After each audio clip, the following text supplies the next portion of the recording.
नमस्कार। आज की इस बेहद खास विश्लेषण में हम एक ऐसे विषय पर बात करने वाले हैं जो सीधे हमारे और आपके घरों से जुड़ा है। आज हम शहबाज अहमद की किताब ट्रुथ बिहाइंड द सीन यानी जो दिखता है उसके पीछे का सच के निष्कर्षों को खंगालेंगे। इसे आप एक तरह की मॉडर्न सोशल सर्वाइवल गाइड मान सकते हैं। ये स्रोत बहुत ही गहराई से उन डिजिटल और नैतिक जालों को बेनकाब करता है जो हमारे समाज को अंदर ही अंदर खोखला कर रहे हैं। तो आज की ये चर्चा हमें एक बहुत ही स्पष्ट नजरिया देगी कि कैसे हम अपने समाज को और खासकर युवाओं को इन मानसिक और सामाजिक खतरों से बचा सकते हैं। तो चलिए सीधे मुद्दे पर आते हैं और खुद से एक बहुत ही बुनियादी सवाल पूछते हैं। क्या वो असीमित डिजिटल पहुंच और आज़ादी जिसका आज के युवा भरपूर आनंद ले रहे हैं, वो असल में कोई आज़ादी है या फिर एक मनोवैज्ञानिक पिंजरा है? क्या ये आज़ादी उन्हें अनजाने में शोषण की गहरी खाई में धकेल रही है? स्रोत के मुताबिक सच कहूं तो ये एक बहुत बड़ा और खतरनाक भ्रम है। आज के हमारे इस विश्लेषण का प्रवाह कुछ इस तरह रहेगा। हम सबसे पहले समाज में फैली इस गहरी बीमारी की पहचान करेंगे, फिर इसके मूल कारणों को समझेंगे, परिवार की जिम्मेदारी पर बात करेंगे, इस्लाम में शालीनता के ढांचे को देखेंगे और अंत में पूरी मानवता के लिए जो एक सुरक्षा कवच है उस पर चर्चा करेंगे। भाग 1, आधुनिक समाज का गहरा संकट और इस समस्या की पहचान। देखिए, आज के युवा एक बहुत ही गंभीर और आपातकालीन स्थिति का सामना कर रहे हैं। वे बहुत तेजी से भावनात्मक और यहाँ तक कि शारीरिक शोषण का शिकार होते जा रहे हैं। वे अपनी असली दुनिया, अपनी वास्तविकता से कटकर एक पूरी तरह से नकली दुनिया में फंसते जा रहे हैं। और ये बात बहुत ही बेहतरीन तरीके से दर्शाती है कि टीवी सीरियल्स और सोशल मीडिया की उस चमचमाती नकली दुनिया और हमारी असल जिंदगी के रिश्तों के बीच कितना बड़ा फासला है। स्रोत में लेखक बहुत ही तार्किक ढंग से बताते हैं कि टीवी के नाटक अक्सर साजिश, धोखे और राजनीति को बढ़ा चढ़ा कर दिखाते हैं। इससे होता क्या है, अचेतन रूप से हमारे अपने परिवारों में शक के बीज बो दिए जाते हैं, जबकि असली रिश्ते तो भरोसे और एक दूसरे के सहयोग पर टिके होते हैं ना। मनोरंजन को सिर्फ स्क्रीन तक ही सीमित रहना चाहिए, उसे हमारे असली रिश्तों पर हावी नहीं होने दिया जा सकता। यहाँ लेखक ने एक राजनीतिक रूप से बेहद संवेदनशील शब्द को एक बिल्कुल नए और अलग चश्मे से देखा है। स्रोत स्पष्ट करता है कि उनके संदर्भ में ये कोई धार्मिक साजिश नहीं है, बल्कि ये एक धर्मनिरपेक्ष मनोवैज्ञानिक चाल है। कोई भी अपराधी, चाहे उसका बैकग्राउंड कुछ भी हो, वो नकली प्यार का इस्तेमाल करके युवाओं को फंसाता है, ब्लैकमेल करता है और उनकी जिंदगी तबाह कर देता है। ये पूरी तरह से एक क्रिमिनल माइंडसेट यानी एक शातिर आपराधिक मानसिकता का खेल है। आगे बढ़ते हैं भाग 2 की तरफ, सोशल मीडिया का खतरनाक जाल जो एक बीमारी बन चुका है। अब हम उन विशिष्ट सामाजिक बदलावों और डिजिटल जालों को करीब से देखेंगे जो इस नैतिक पतन की असली जड़ हैं। यहाँ ये जानना बहुत दिलचस्प हो जाता है कि लेखक कोई पारंपरिक धार्मिक विद्वान या मौलवी नहीं है, बल्कि उनका बैकग्राउंड मनोविज्ञान, समाजशास्त्र और फार्मेसी में है। इसलिए ये पूरा विश्लेषण कोई धार्मिक उपदेश नहीं है, बल्कि ये मानवीय व्यवहार, मानसिक स्वास्थ्य और आस्था का एक बहुत ही तार्किक और संरचित अध्ययन है।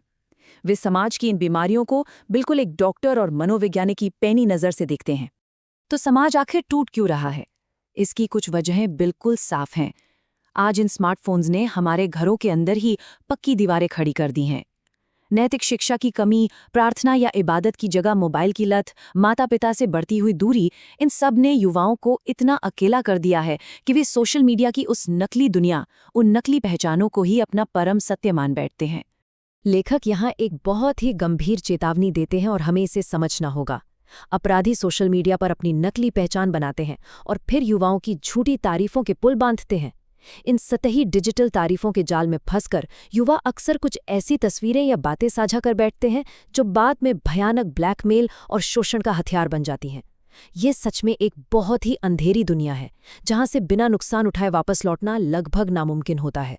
भाग 3, परिवार और माता पिता की जिम्मेदारी यानी इस बीमारी का इलाज। अब जब बीमारी इतनी गहरी है तो इलाज क्या है? इसका सबसे पहला और सबसे मजबूत बचाव हमारा अपना परिवार है। माता पिता और बच्चों के बीच का जो प्यार भरा रिश्ता होता है, वही इन सभी आधुनिक खतरों के खिलाफ सबसे अचूक ढाल है।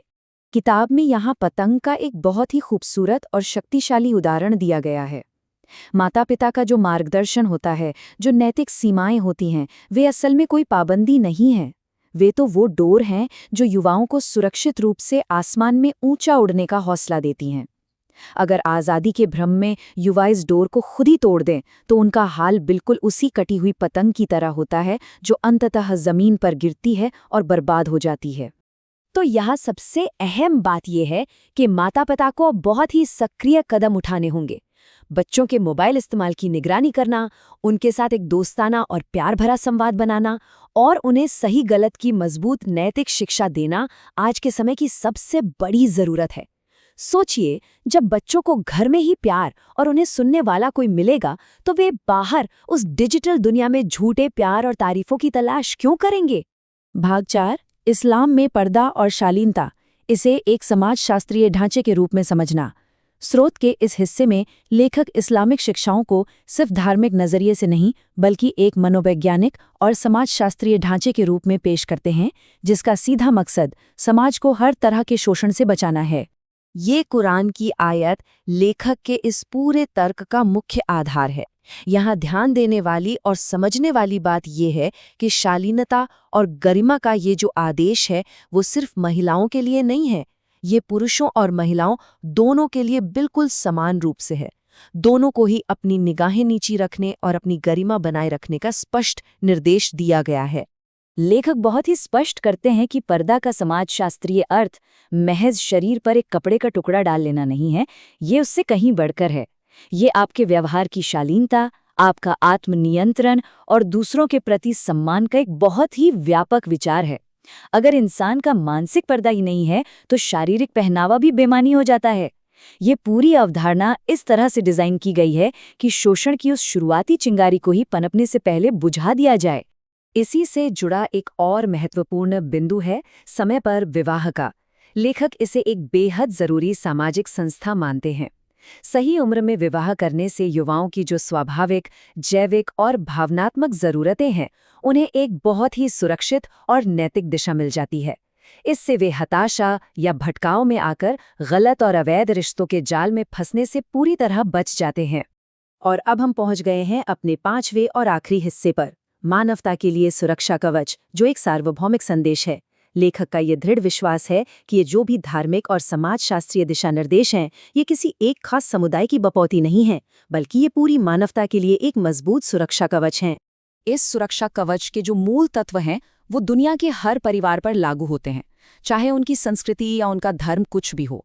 डिजिटल खतरों के प्रति जागरूक रहना, बच्चों को सही और गलत का फर्क बचपन से ही सिखाना और सोशल मीडिया के अजनबियों पर आंख मूंद कर भरोसा न करना। सच कहूं तो ये आज के दौर में हर किसी के अस्तित्व और गरिमा को बचाने के बुनियादी नियम हैं। अब यहाँ जो सबसे दिलचस्प बात है वो ये है कि लेखक एक बहुत ही कड़वा सच सामने रखते हैं।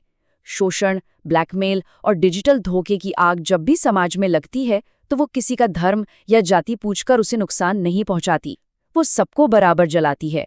इसलिए इस बुराई के खिलाफ ये लड़ाई किसी एक इंसान या गुट की नहीं है, बल्कि पूरी मानवता की सुरक्षा के लिए लड़ी जाने वाली एक सामूहिक लड़ाई है। इस विश्लेषण को खत्म करते हुए ये एक ऐसा सवाल है जो हम सबको खुद से पूछना चाहिए। क्या हमारे हाथों और घरों में मौजूद ये स्क्रीनें हमें अपनों से दूर करके दीवारें खड़ी कर रही हैं, या फिर हम इनका सही इस्तेमाल करके अपने परिवारों के साथ मजबूत रिश्ते और पुल बना रहे हैं? स्रोत सामग्री हमें अपनी डिजिटल आदतों पर गहराई से विचार करने और एक सुरक्षित समाज बनाने के लिए प्रेरित करती है। सोचने के लिए वाकई बहुत कुछ है। आज हमारे साथ इस चर्चा में शामिल होने के लिए आपका बहुत बहुत धन्यवाद।